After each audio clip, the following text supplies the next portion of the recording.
গ্রামের সাথে কবির যে একটা নিবিড় সম্পর্ক রয়েছে, সেই সম্পর্কের অনুভূতিটাই তুলে ধরেছেন ভোরের কবি বিহারীলাল চক্রবর্তী।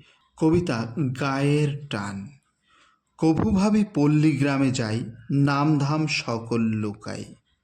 চাষিদের মাঝে রয়ে চাষিদের মতো হয়ে চাষিদের সঙ্গেতে বেড়াই। প্রাতকালে মাঠের ওপর শুদ্ধ বায়ু বহে ঝড় ঝড়। চারিদিকে মনোরম আমোদে করিব শ্রম, সুস্থ স্ফূর্ত হবে কলেবর। বাজায়া বাঁশের বাঁশরি, সাদা সোজা গ্রাম্য গান ধরি। সরল চাষার সনে প্রমোদ প্রফুল্ল মনে, কাটাইব আনন্দে সরবরি।